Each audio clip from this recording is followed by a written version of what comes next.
Hey YouTube, what's happening? It's Richard, founder of Short-Term Rental University and professional real estate developer.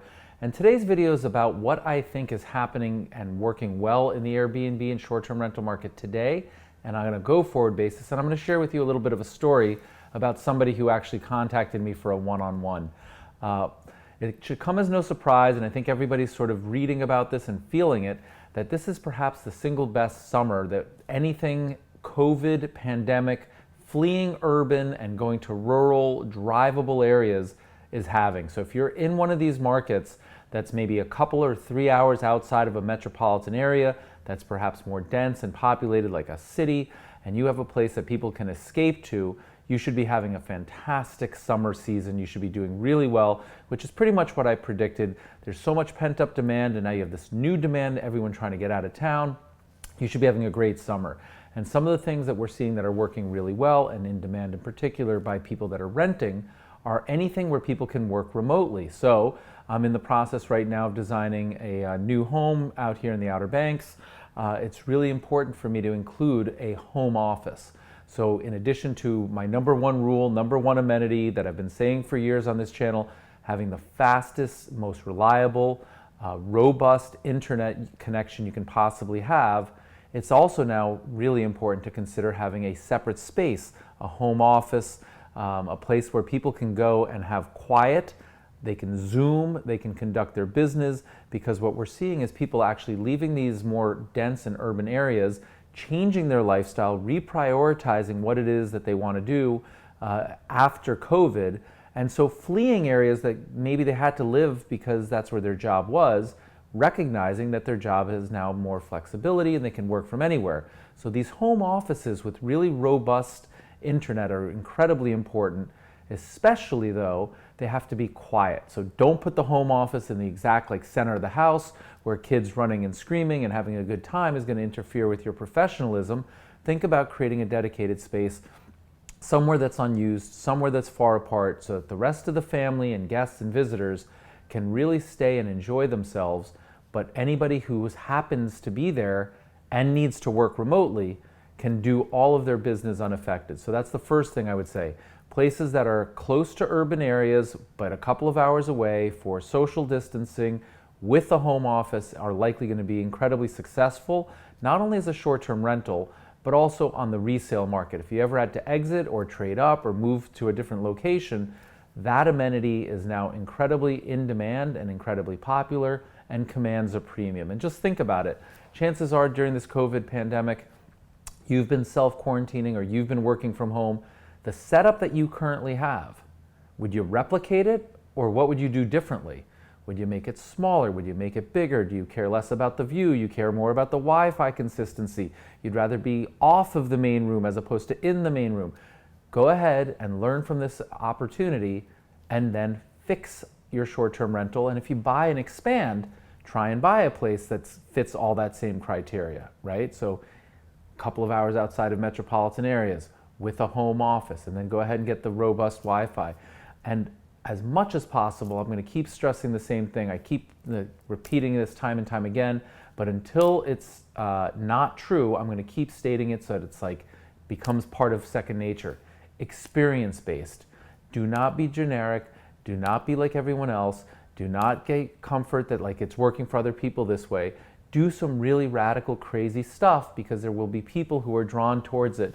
And I said earlier, I have a one-on-one link, and Charles, maybe you can link it. I don't know what's going on in the world right now, but out of nowhere, I've had something like half a dozen people contact me in the last 3 days seeking one-on-one consultation. So if that might be you, or you need some guidance or direction on what's working now or what you should do, or you're looking at this opportunity to buy or sell, let's go ahead and include the link. If people are interested in one-on-one consultation, I'll be happy to speak with you.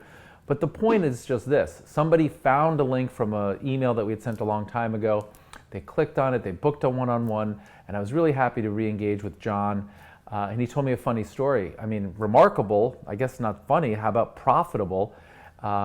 He has a bunch of little cottages on a lake, and all of the cottages are sold out 100% for all the same reasons that I just said. I don't think there's any home offices, but it's a drivable distance from a major metropolitan area, and people are just looking to get away. So all of his cottages are completely sold out. This individual actually attended our first live event in Nashville, where I was just sharing the formula for success for short-term rentals and Airbnb and creating experiences and so on.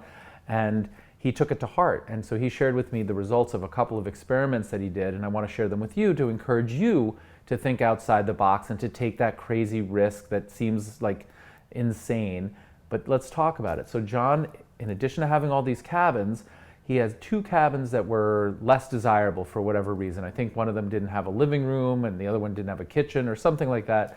But they were kind of like the worst of the entire portfolio of cottages that he had. So the first thing he did was he went out and he bought an old school bus and he parked it next to one of these not desirable cabins.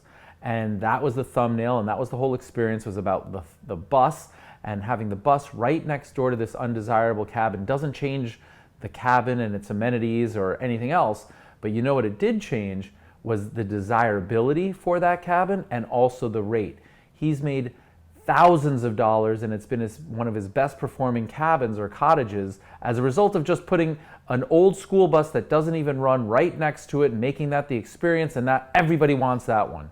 So once he had success with that, he took the second cottage that was also less desirable for whatever reason, and he bought a used boat that does not even run or function, and he put the boat, and I think it's in the water, right in front of the cabin. Also not a desirable cabin, but now it's got a boat attached to it. It's got sleeping quarters on the boat, and that, he said, has been even more popular than the bus, and he's made something like $8,000 of profit in like a couple of weeks on a $4,000 investment on a boat that doesn't even run. And I was so happy to hear that all of these experiments and risks and really opportunities that he was actually capitalizing on were putting a lot of money in his pocket, and he was thrilled, and he's going to expand, and he's going to keep thinking about doing new experiences and new opportunities. And that's the way I want you to think about your business. I've encouraged for the longest time to move away from generic and safe and doing the same thing that everyone else is doing and basically competing on price. Now I want you to compete on just wild and crazy fun experiences. If you think it's kind of cool, if it would appeal to you or anyone you know, likely it would appeal to someone else. And once you find this little niche, craziness, quirkiness, fun, humorous, adventurous, whatever, it doesn't really matter, then chances are other people will find it. It'll be more profitable. It'll help you stand out from the tens of thousands of other listings in your state, or maybe even tens of thousands in your city.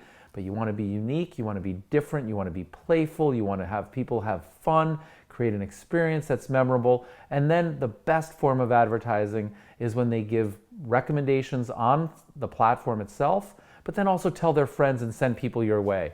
So not a huge investment, buying a used bus that doesn't really run, parking it on an existing plot of land. And if your cabin's not really renting, that makes it now desirable.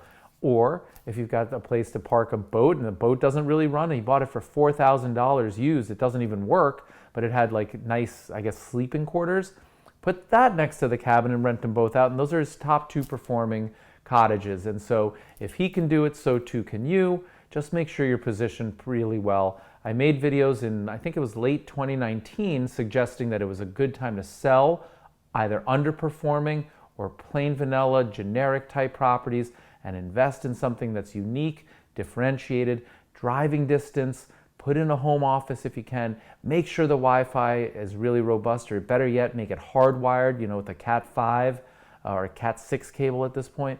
But just start to think about what the post-COVID world looks like and what people want.